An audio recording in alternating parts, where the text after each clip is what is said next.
Hello दोस्तों hello दोस्तों, ये हमारा इंटरव्यू प्रिपरेशन का सेकंड सीरीज है और इस सेकंड वीडियो में हम बात करेंगे वही सेम क्वेश्चंस के बारे में और जो हमारे दूसरे टॉपिक से क्वेश्चन आ सकते हैं उनके बारे में।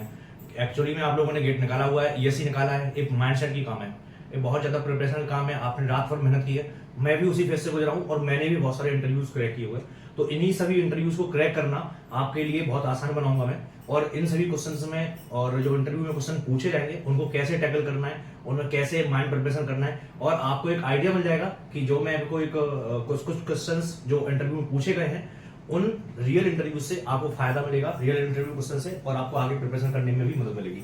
तो चलिए हम आज बात करते हैं डिफ्लेक्शन से रिलेटेड एक टॉपिक के बारे में, और इसमें इंटरव्यू रिलेटेड कितना हमें ग्रिल कर सकते हैं। बेसिकली अगर हम जहां पर टेक्निकल इंटरव्यू रहता है उस टेक्निकल इंटरव्यू में आपको ग्रिल किया जाता है आपके कॉन्सेप्ट को लेकर के, तो आपके कॉन्सेप्ट कितने स्ट्रांग है उनको पता लगाने के लिए आपको टेक्निकली ग्रिल करना इंटरव्यूअर के लिए बहुत ज्यादा जरूरी होता है।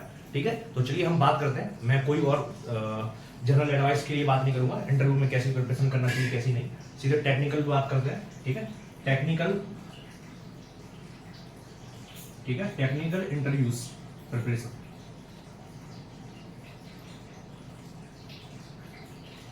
अभी मैंने क्या बोला, स्लोप एंड डिफ्लेक्शन से रिलेटेड किसी टॉपिक के बारे में बात करेंगे। ठीक है, स्लोप एंड डिफ्लेक्शन। तो जो एजम्पशंस हैं, एजम्पशंस तो आपको पता ही होगा, आप कहीं से भी पढ़ लेंगे, तो एजम्पशंस के बारे में बताने की जरूरत नहीं है। मैं सीधा क्वेश्चंस पे आता हूँ। अगर हमें एक क्वेश्चन दे दिया जाएगा, सपोज ये हमारा कैंटिलीवर बीम है, ठीक है, कैंटिलीवर बीम बोल देगा, तो हो सकता है आपको बोल दे कि आप एक हैंगिंग रोड बनाइए। उस हैंगिंग रोड में अगर एंड पॉइंट पे अगर कुछ लोड पी लग रहा है तो इसका क्या बनाइए, इसका शियर फोर्स डायग्राम बनाइए। इसका मतलब हो सकता है शियर फोर्स डायग्राम बनाओ, बेंडिंग मोमेंट डायग्राम बनाओ, फ्री बॉडी डायग्राम बनाओ, है ना। फिर बोलेगा हमें इसका स्लोप निकालो, फिर बोलेगा इसका डिफ्लेक्शन निकालो, फिर हमें इनमें रिलेशन निकालने के लिए वो भी बोल सकता है। ठीक है, फिर मूवमेंट एरिया मेथड से हमें क्या निकालने के लिए बोल देगा, स्लोप डिफ्लेक्शन निकालने के लिए बोल देगा, या कंजुगेट बीम मेथड से बोल देगा, कंजुगेट बीम मेथड से स्लोप एंड डिफ्लेक्शन निकालो। ठीक है, तो इस टाइप से हमें बहुत सारे क्वेश्चंस पूछ सकता है एक ही टॉपिक से, और उसको एक ही क्वेश्चन देना है और एक ही क्वेश्चन में वो सब कुछ जज कर सकता है। तो शियर फोर्स डायग्राम बनवाएगा, फिर आपको बोलेगा इसमें डायरेक्ट शियर स्ट्रेस कितना लग रहा है, डायरेक्ट शियर स्ट्रेस कितना लग रहा है। अब डायरेक्ट शियर स्ट्रेस जितना भी लग रहा है इसका क्या इंपैक्ट है इसके क्रॉस सेक्शन पर, आपको 3-4 क्रॉस सेक्शन भी दे देगा और उन क्रॉस सेक्शन से पूछेगा इस क्रॉस सेक्शन में कौन सा सबसे बेस्ट है शियर फोर्स के लिए। फिर बेंडिंग मोमेंट बोल देगा, बेंडिंग मोमेंट डायग्राम आपने बताया, तो बेंडिंग मोमेंट डायग्राम से बेंडिंग स्ट्रेस निकालो, आपको बेंडिंग स्ट्रेस निकलवाएगा। जब बेंडिंग स्ट्रेस निकाल देंगे तो फिर अब बोलेगा आप क्रॉस सेक्शन एरिया चूज कीजिए, कौन सा cross section will be best इसके लिए। फिर हो सकता है आपको मोर सर्कल भी बोल दे, इसके लिए मोर सर्कल भी बनाओ, बोल देगा कि मोर सर्कल बनाओ, मोर सर्कल में क्या क्या स्ट्रेस लग रहा है वो निकालो। तो आपको अगर कॉम्प्लिकेट करना है ना उसको, वो एक ही क्वेश्चन में सब कुछ पूछ सकता है। पूरा का पूरा स्ट्रेंथ ऑफ मटेरियल एक ही क्वेश्चन से आ जाएगा, इसमें स्ट्रेंथ ऑफ मटेरियल पूरा आ जाएगा, इसमें पूरा का पूरा मशीन डिजाइन आ जाएगा, मशीन डिजाइन आएगा। सपोज अभी उसने बोल दिया ये हमने पी जो लोड लगाया हुआ है, पी लोड जो है वो स्टैटिक लोड है। अब बोल देगा इसी में अगर हमने डायनेमिक लोड लगा दिया, हमने फ्लक्चुएटिंग लोड लगा दिया, है ना, कंप्लीटली रिवर्स लोड लगा दिया, तो उस कंडीशन में क्या होगा। ठीक है, फटीग लोडिंग हमने इसके ऊपर कर दी, तो फटीग लोडिंग में क्या होगा। ठीक है, फटीग लोडिंग में हमें डिजाइनिंग के लिए कौन से कर्व्स हमें यूज करना है। अब जो कर्व हमें यूज करना है उनके फार्मूले क्या है, उनके फार्मूले हैं, तो किसमें एंड्योरेंस स्ट्रेंथ यूज होता है, किसमें यील्ड स्ट्रेंथ यूज होता है, किसमें हमारा मैक्सिमम स्ट्रेंथ यूज होता है। तो हमारे ये सभी एक ही पॉइंट से, एक ही डायग्राम से वो इतना इनडेप्थ कुछ भी पूछ सकता है। तो हमें जब भी प्रिपरेशन करना है तो उस इंडेप्थ को लेकर के करना है, इंटरव्यू में कुछ भी पूछ सकता है। ठीक है, तो चलो हम शुरू करते हैं पहले शियर फोर्स डायग्राम से। इसका पहले हमें फ्री बॉडी डायग्राम बोलेगा कि फ्री बॉडी डायग्राम बनाओ, तो फ्री बॉडी डायग्राम कैसे बनाना है। अब इस पॉइंट पर फ्री बॉडी डायग्राम के लिए बोल देगा कंडीशन क्या है, what are the conditions for free body diagram.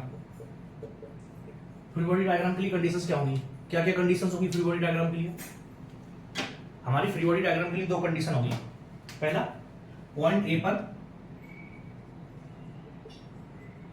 पर क्या होना चाहिए, अगर हम इसको फ्री बॉडी बना लेंगे तो फ्री बॉडी के हिसाब से क्या होना चाहिए, इसको स्टेबल होना चाहिए, स्टेबल होना चाहिए फ्री बॉडी के हिसाब से। तो अगर यहां पर लोड पी लग रहा है तो अपवर्ड डायरेक्शन में जितना फोर्स होगा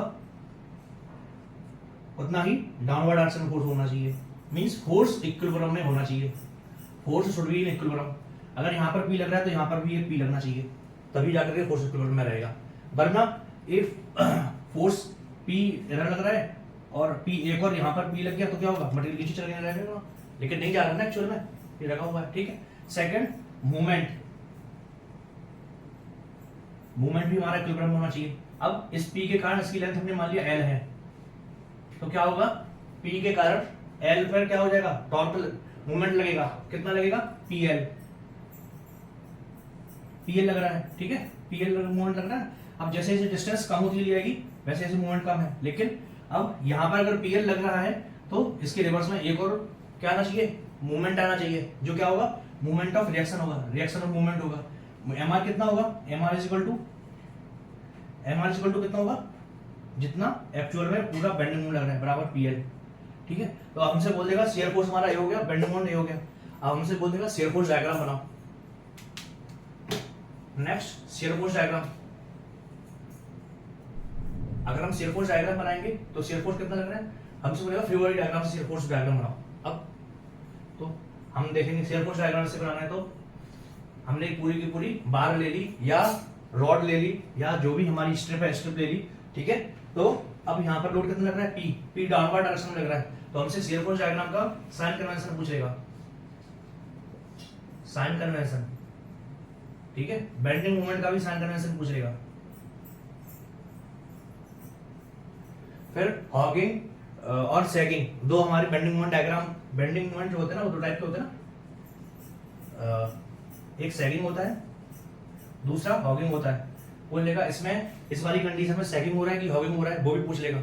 ठीक है, सैगिंग और हॉगिंग में क्या डिफरेंस है, अपर लेयर में, लोअर लेयर में। ठीक है, अगर इसका क्रॉस सेक्शन पे हम बाद में आएंगे, पहले शियर फोर्स डायग्राम की बात कर लेते हैं। हमने पहले फोर्स पी लगाया, डाउनवर्ड डायरेक्शन में लगा, फिर यहां पर कोई भी फोर्स नहीं है तो सिमिलर चलता रहेगा, और यहाँ पर हमारा जाकर के पी अपार्ट डायरेक्शन में फोर्स लग रहा है, पी अपार्ट डायरेक्शन में फोर्स लग गया, और हमारा ये पी है, ये हमारा एल है, ये हमारा total area. Shear force diagram का एरिया कितना हो गया, हमसे एरिया फोर्स डायग्राम का एरिया भी पूछ सकता है, तो एरिया कितना हो गया, पी इंटू में एल। ठीक है, तो हमारा क्या हो गया, ये शियर फोर्स डायग्राम हो गया। अब इसका साइन कन्वेंशन कैसा रहेगा, पॉजिटिव या नेगेटिव, इसका साइन कन्वेंशन नेगेटिव रहेगा। ठीक है, तो हमारा क्या हो गया, शियर फोर्स डायग्राम हो गया। Now we will go forward the bending moment diagram. अब बेंडिंग मोमेंट डायग्राम बनाना है। अब बेंडिंग मोमेंट डायग्राम कैसे बनाएंगे, वही रॉड हमने ले ली, वही हमने रॉड ले ली, बार ले ली, स्ट्रिप ले ली, जो भी है ना, ये मटेरियल हमारी है, वो भी हमने ले लिया। पी फोर्स के कारण जो बेंडिंग मोमेंट लग रहा है वो पी एल ऐसा आएगा। अब हमसे कर्व पूछ लेगा, पी का जो कर्व बन रहा है वो क्या हो रहा है, बेंडिंग मोमेंट का कर्व क्या बन रहा है, पी इंटू में एल। अगर हम इस पॉइंट की बात करें तो क्या बन रहा है, एक्स, तो एम बराबर में पी इंटू में एक्स। अगर हमसे ऐसा बोल दिया जाए कि ये पी जो है वो अभी पी हमारा ऐसा है, अगर हमारा यही डिस्ट्रीब्यूटर लोड होता, पी की जगह क्या होता, डिस्ट्रीब्यूटर लोड होता, तब क्या होता, पी डॉट में एक्स स्क्वायर कुछ हो जाता, तो हमारा बेंडिंग मोमेंट ऐसा लगता। ठीक है, तो इस बेसिस पे हमारा फिर कर्व बनाने लग जाएगा, बेंडिंग मोमेंट का कर्व निकालो, कर्व हमारा पॉजिटिव रहेगा, नेगेटिव रहेगा, कैसा रहेगा वो हमें निकालना रहेगा। ठीक है, तो सबसे पहले हमने पी इंटू में एक्स, अगर हम पी इंटू में एक्स जैसे बढ़ाते जाएंगे हमारी क्या आ जाएगी, स्ट्रेट लाइन आ जाएगी। ठीक है, और फिर जब हम इस पॉइंट पर आएंगे, ए पॉइंट पर, तो ए पॉइंट पर हमारा क्या लग रहा है, यहाँ पे बेंडिंग मोमेंट कितना हो गया, पी एल, जो नेगेटिव में लग रहा है। लेकिन फिर हमने एक जो रिएक्शन आई वो क्या आई, एम आर रिएक्शन कितनी आई, एम आर रिएक्शन निकाला वो कितना आया, पी एल। ठीक है, अब हमारा एम आर कितना आया, पी एल आया, तो हमने पी एल लगा दिया। अब हमसे पूछेगा कौन सा पॉजिटिव है, कौन सा नेगेटिव है, कौन सा क्या है, कौन सा बेंडिंग मोमेंट पॉजिटिव होता है, मूवमेंट कब पॉजिटिव होगा एंड मूवमेंट कब नेगेटिव होगा। कब पॉजिटिव होगा, जब सैगिंग होगी, और जब हॉगिंग होगी तब क्या होगा, नेगेटिव होगा। सैगिंग कब होगी वो हमें पता होना चाहिए, हैगिंग कब होगी वो हमें पता होना चाहिए। अगर हमारा कर्व इस टाइप से बन रहा है, खुश हो रहा है तो पॉजिटिव, एंड जब दुखी हो रहा है तब नेगेटिव, सिंपल। ठीक है, तो मूवमेंट हमारा अगर सैगिंग, अगर इसके कारण इस टाइप से जो हमारी बार है, रॉड है, वो इस टाइप से बेंड हो रही है, then that movement will be positive. और अगर नेगेटिव हो रही है तो उसके कारण, अब जो पी फोर्स है, पी फोर्स के कारण क्या हो रहा है साहब, ऐसी बेंड हो रही है ना, डाउनवर्ड डायरेक्शन है, क्या हो रहा है, इंसान दुखी हो रहा है, नेगेटिव हो गया, ठीक है, नेगेटिव हो गया। लेकिन एमआर के कारण क्या हो रहा है, एमआर के कारण इंसान क्या हो रहा है, खुश हो रहा है ना, ये ऐसी बेंड हो रही है ना, तो क्या हो गया, ये पॉजिटिव हो गया। अब हमारे पास क्या आ गया, बेंडिंग मूवमेंट डायग्राम आ गया, बेंडिंग मूवमेंट डायग्राम आ गया।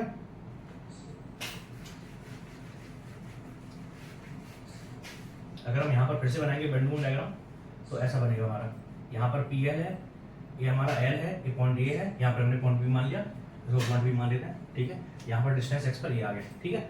अगर उन्होंने ऐसा दिया हुआ है, अभी हमसे क्वेश्चन क्या कर सकते हैं, नेक्स्ट हमसे क्वेश्चन कर सकता है ये पॉजिटिव होगा कि नेगेटिव होगा, तो ये नेगेटिव होगा एरिया में, ठीक है, क्योंकि ये डाउनवर्ड डायरेक्शन में पी एल है, ठीक है। अब हमसे बेंडिंग मूवमेंट डायग्राम का एरिया निकालने के लिए बोल देगा, एरिया हम निकालेंगे तो कितना आ जाएगा, half of P L square आ जाएगा। फिर हमसे बोल देगा कि पॉइंट बी पर स्लोप कितना आएगा, पॉइंट बी पर स्लोप कितना आएगा, हम बताएंगे P L square by 2e आएगा, 2e आएगा। तब हमसे बोलेगा दोनों में क्या रिलेशन है, ये दोनों क्यों है, ये दोनों में क्या रिलेशन है, तो हमें बताना पड़ेगा मूवमेंट एरिया मेथड। यहाँ पर क्या लिखा है, मूवमेंट एरिया मेथड की वजह से दोनों सेम आ रहे हैं। क्यों आ रहे हैं, क्योंकि जो हमारा रिएक्शन रहेगा, जो भी एरिया रहेगा वो क्या होगा, वो हमारा स्लोप के बराबर होता है। फिर हमसे डिफ्लेक्शन की बात करेगा, डिफ्लेक्शन पूछेगा, डिफ्लेक्शन हम बताएंगे क्या बताएंगे, P L Q by 3e। जब हम डिफ्लेक्शन इतना बताएंगे तो हमसे क्या बोलेगा, इस एरिया का इस पॉइंट पर, इस एरिया के कारण जितना भी लोड लग रहा है, यही हमारा लोड है, तो पॉइंट ए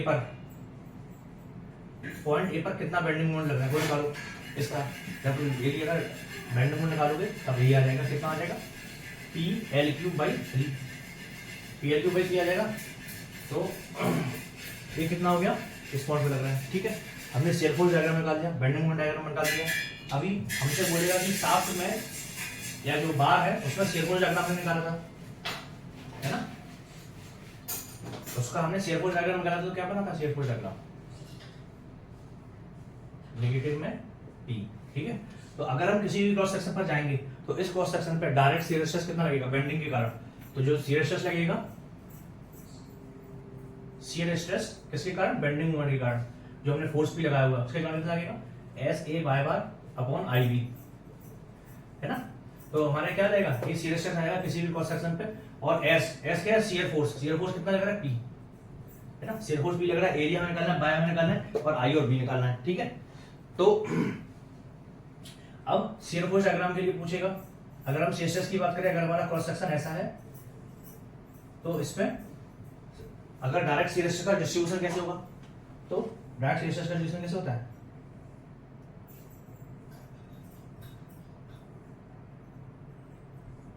ऐसा कुछ होता है जो ऐसे ऐसे ऐसे ऐसे, ठीक है। तो ऐसा कुछ रहेगा डायरेक्ट शियर स्ट्रेस का डिस्ट्रीब्यूशन, इसके बारे में अगले वाले में हम बात करेंगे। तो शियर स्ट्रेस का डिस्ट्रीब्यूशन पूछेगा। फिर अगर हमारा आई बार है, क्रॉस सेक्शन कैसा है, आई है, तब ऐसा हो गया। फिर हमसे पूछेगा अगर हॉलो सेक्शन है, अगर हमारा कैसा सेक्शन है, हॉलो सेक्शन है, तो हॉलो सेक्शन में कैसा होगा, ऐसा कुछ होगा। अब ऐसी हमारी शाफ्ट हो गया, ठीक है, ये हमारा हॉलो सेक्शन हो गया, है ना, अंदर का डाया कुछ और है, बाहर का डाया कुछ और है, ठीक है, ये हमारा सेंटर हो गया। तब इस कंडीशन में पूछेगा अगर इसके अंदर बेंडिंग स्ट्रेस लग रहा है, बेंडिंग मोमेंट कैसे लग रहा था, ऐसा लग रहा था, ये कितना था, पी एल, ये कितना थी, एल, ठीक है, यही था ना। तो अब जो मैक्सिमम बेंडिंग मोमेंट लग रहा है, हमसे पूछेगा मैक्सिमम बेंडिंग मोमेंट कितना लग रहा है, वो लग रहा है पी एल। अगर maximum bending moment P L लग रहा है तो बेंडिंग मूवमेंट के कारण जो भी स्ट्रेस डेवलप हो रहा है इस क्रॉस सेक्शन में, है ना, तो वो कैसे डिस्ट्रीब्यूट होगा इस क्रॉस सेक्शन में। हमने बेंडिंग मोमेंट का डायग्राम का डिस्ट्रीब्यूशन देखा था ना, तो जो न्यूट्रल एक्सिस रहती है उस पर 0 हो जाता है, अपर डायरेक्शन में हमारा डिपेंड करता है लोड कैसा लग रहा है, उससे सबसे पॉजिटिव या नेगेटिव रहेगा, और सिमिलरली डाउनवर्ड डायरेक्शन में। तो हमारा जो बेंडिंग मोमेंट डायग्राम का डिस्ट्रीब्यूशन होगा वो ऐसे होगा, ठीक है। बेंडिंग मोमेंट के कारण जो स्ट्रेस, बेंडिंग स्ट्रेस जो डेवलप हो रहा है, ठीक है, ये स्ट्रेस डिस्ट्रीब्यूशन है किसके कारण, बेंडिंग के कारण, ठीक है। शियर फोर्स डायग्राम देख लिया हमने, बेंडिंग मोमेंट डायग्राम देख लिया, फ्री बॉडी डायग्राम हमने बना दिया। फ्री बॉडी डायग्राम में हमारा जो रिएक्शन आया वो एक लोड P आया और एक मूवमेंट MR आया, ठीक है। शियर फोर्स डायग्राम के कारण हमसे क्या पूछेगा, शियर स्ट्रेस कितना डेवलप हो रहा है, ठीक है। अब इसके अलावा हमसे क्या पूछेगा कि अभी हम डिफ्लेक्शन पर आते हैं।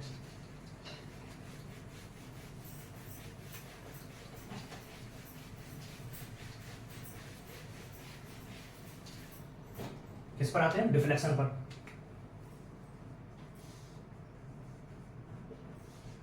अगर हमने लोड P लगाया है तो P लोड के कारण क्या हमारा, अच्छा मोहर सर्कल भी पूछेगा, ठीक है, मोहर सर्कल के बारे में थोड़ा बहुत बता देंगे, है ना। अगर हमने लोड P लगाया हुआ है एंड पर तो कितना आएगा डिफ्लेक्शन? PL3/3EI, ठीक है। ये जो है ना, ये कुछ कुछ डेरिवेशंस याद रखना है ना। एक लिस्ट आपको बता देंगे और उसी लिस्ट के हिसाब से कुछ कुछ डेरिवेशंस या कुछ कुछ फार्मूलेज जो है ना वो याद करना है, वो याद होना चाहिए, क्योंकि वहां पर आपको टाइम नहीं देगा, वो डायरेक्ट पूछेगा इसके कारण कितना डिफ्लेक्शन आएगा।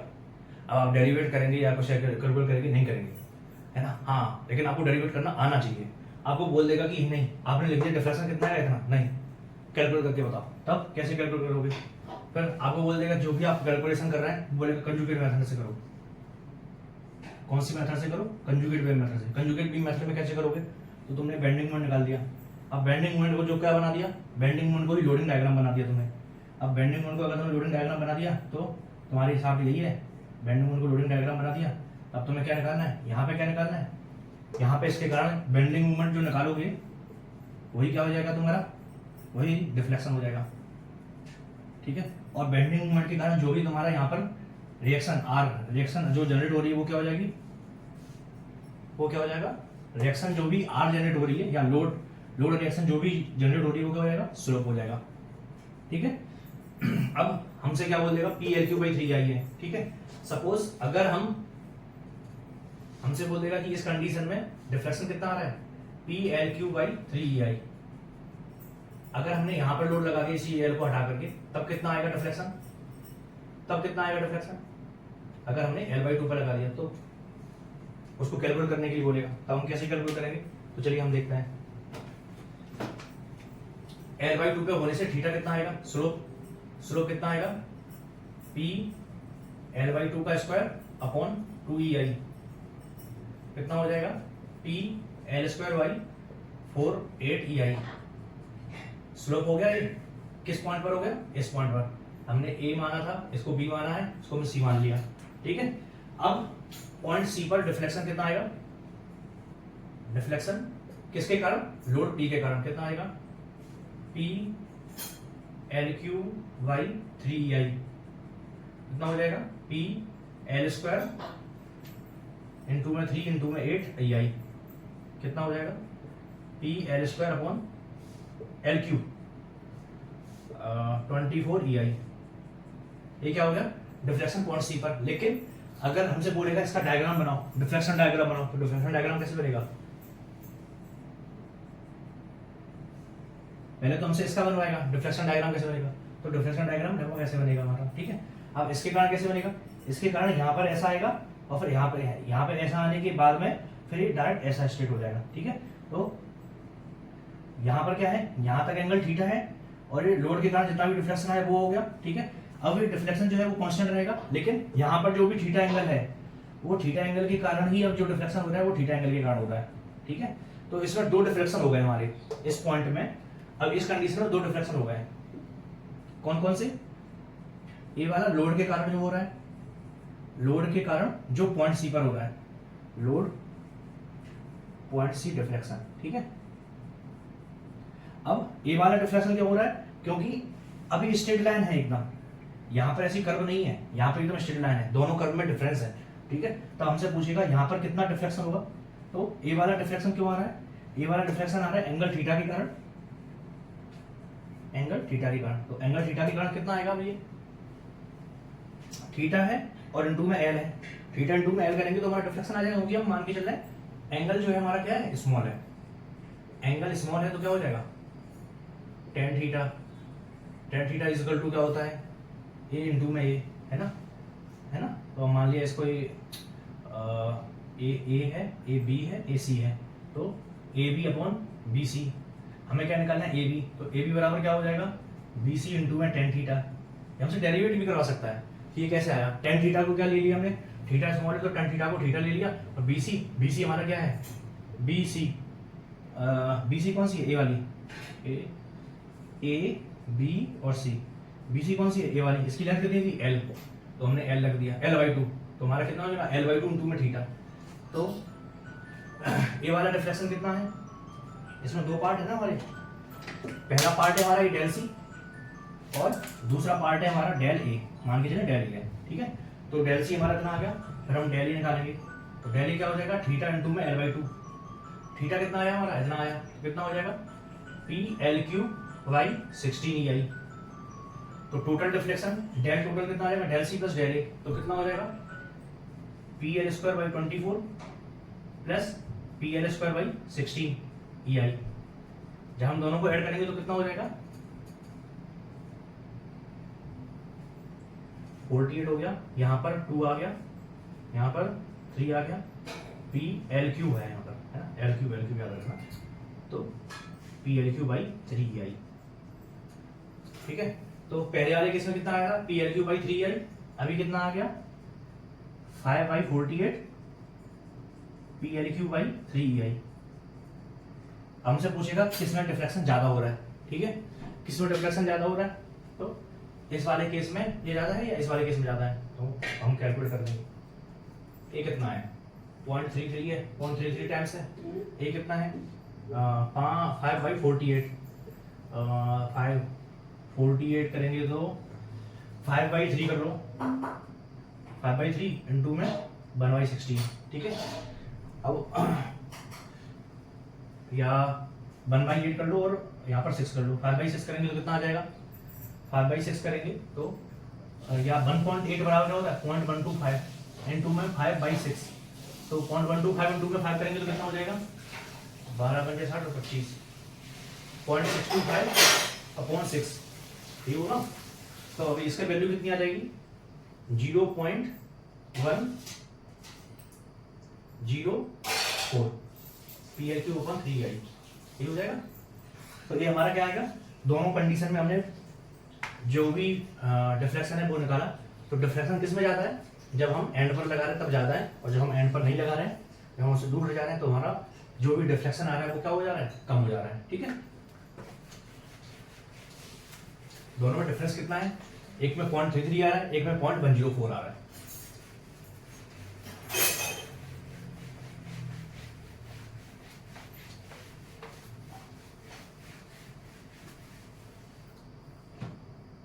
हमसे शियर फोर्स डायग्राम भी बनवाएगा, बेंडिंग मोमेंट डायग्राम बनवाएगा, फिर हमसे कैलकुलेट करवाएगा शियर स्ट्रेस कैलकुलेट करवाएगा। जो शियर स्ट्रेस लग रहा है कौन सा?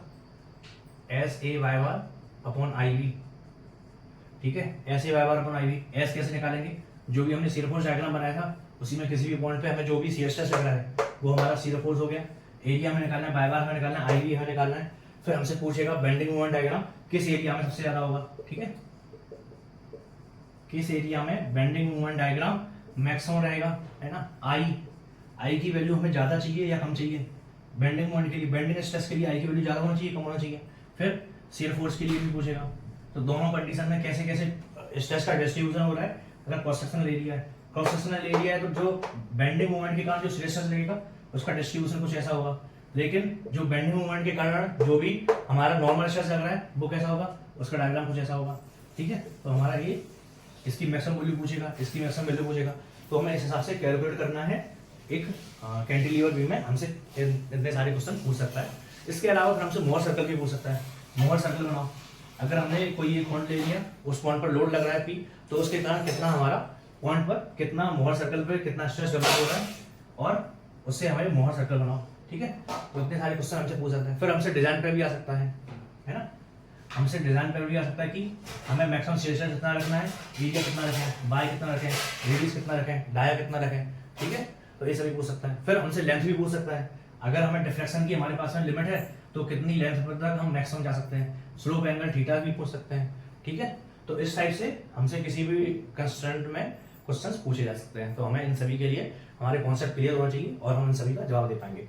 होप आपको ये वीडियो बहुत बढ़िया समझ में आया होगा। लाइक और सब्सक्राइब करना ना भूलें।